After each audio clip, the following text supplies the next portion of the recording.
What's going on, beautiful people? Christine Austin Ill.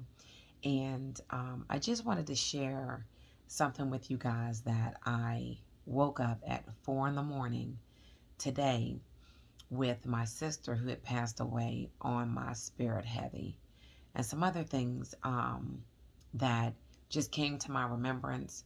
Don't know why, but a lot of times things come to me while I'm asleep in my dreams.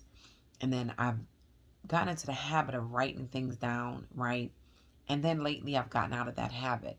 And I think that I'm going to go ahead and write it down. And by the time I get out the bed, go out of my room, a child, a dog, somebody, something has distracted me and I don't get it down. Well, this morning I woke up, I grabbed my cell phone in the dark, again, 4 a.m., and I started to just write down all the things that were on my mind. So I want to share it with you. Now, hopefully I get through this without crying, right? Because this morning it was bad. But I definitely want to share it. My husband told me when I read it to him, he was like, "Baby, don't put that in a video." He said, "Do not put that in a video. That needs to be a chapter in your book." And I'm like, "Yeah, I understand that, and I am writing a book, but it's taking me a little longer because I'm not really focused on that book. And I think this message needs to be shared for a lot of people that may be going through something right now and not even realizing that they're in something that is causing their lives to be the way that it is, and they're not happy, right? So I'm gonna share it with you guys. Feel free to put a comment down below.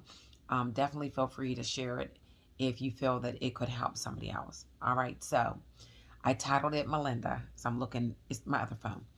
And that's my sister's name. That's the sister, my blood sister who passed away. All right, so I'm just going to read it.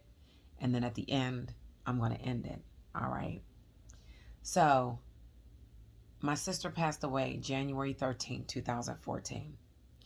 The year I jumped from 58,000 to 142,000 in the insurance industry. Although she is resting in peace, today I want to thank her. I want to thank her for showing me that this life is short. And if we're not careful, we could be caught up in the everyday doings that we miss our calling. We miss our opportunity to be great by sharing our God-given gifts with others. Prior to my sister's passing, she had a stroke 9 years that changed her life, my mother's life forever. My mother took care of her from the day she was released from the hospital. I also want to thank my mother for showing me that no matter what, God will give you the strength and resources to do whatever you have to do for your family. My mother is a true saint. She is my why. She shut off her relationships and freedom to care for her daughter, my sister, for 9 of my mother's prime years. It wasn't even a question. My sister Melinda was a beautiful young lady, full of life, and she had many gifts from God. But she was so caught up in this world's pain and disappointments that she, like many people, gave up. Slowly and privately, she gave up. Drinking all day, shutting off from friends and family became her normal. So much so that we didn't see her much. And when we did, we sometimes could smell alcohol through her skin. Looking back, I can see when her life started to make a downward shift. Shortly after she had her second child, who was mentally retarded.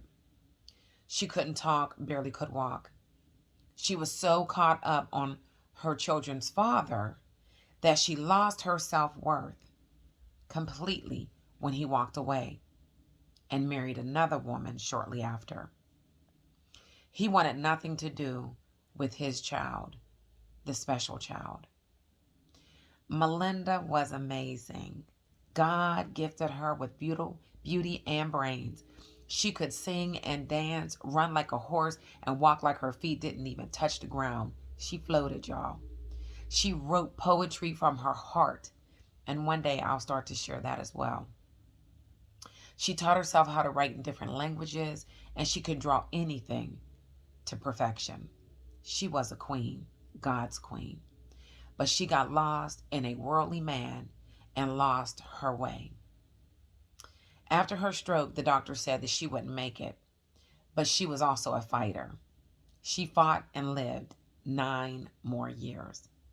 Her voice was gone as the nurses messed up her voice box when they put in the trach. She couldn't dance, she couldn't run, she couldn't walk.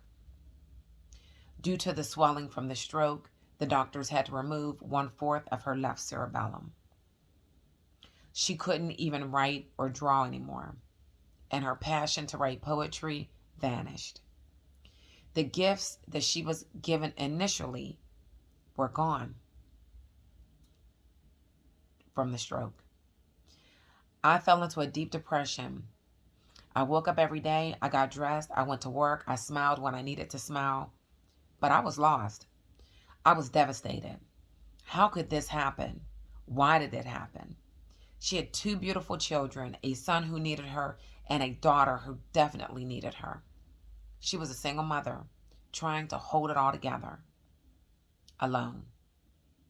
She also had a lot of pride, which kept her from asking for help when she needed it, when we couldn't see it.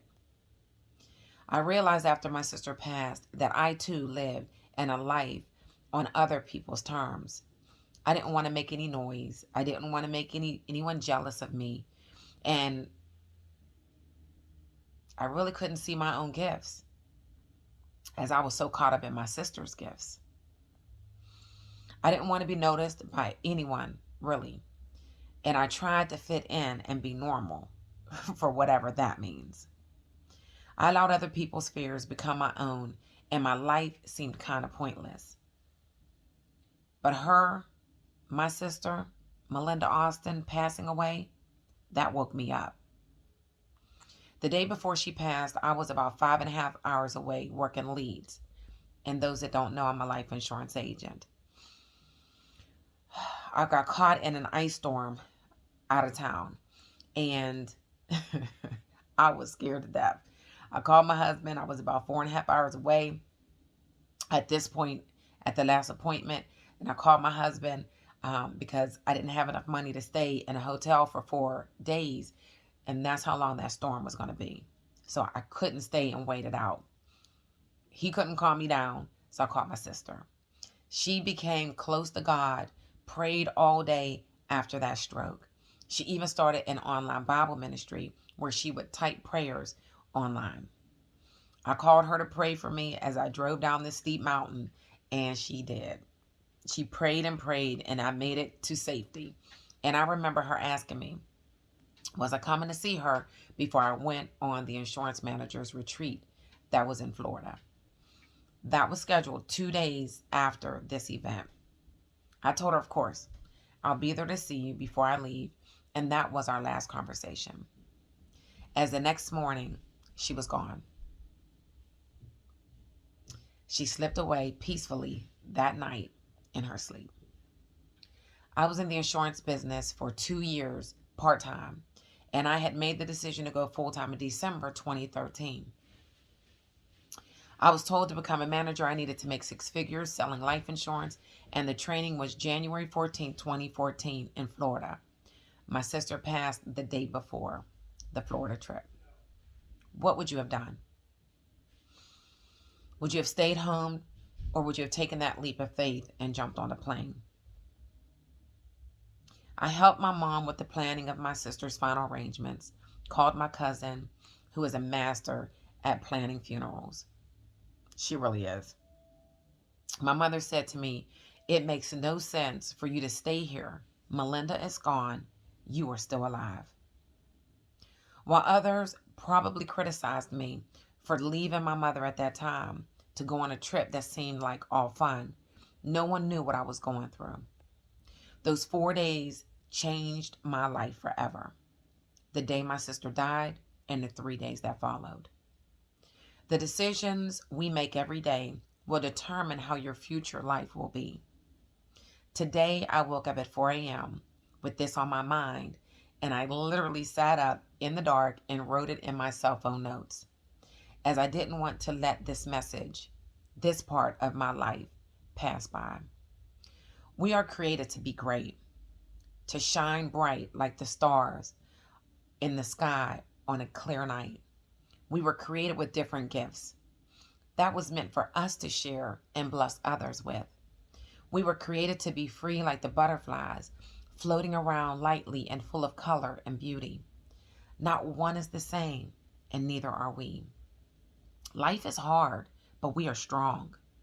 You and I have a choice every day. We can either fight and show this world that we are conquerors, or we can shrink and die without fulfilling our true destiny. It is our choice. As I tell my husband often, I will die empty, as I will use all of my gifts, God given gifts, to serve others. I will not die wondering what my life would or could have been like. I'm doing it as much as I can. So live your life. Break those chains that we created from past pains, hurts, and disappointments. Stop thinking in fear and walk with boldness. Let your light shine bright and live. May you share this story with everyone you know, as they may know someone or be that someone who needs this message. You are amazing. It's time to show up as him or her. My name again is Christine Austin L., and I love you. Peace.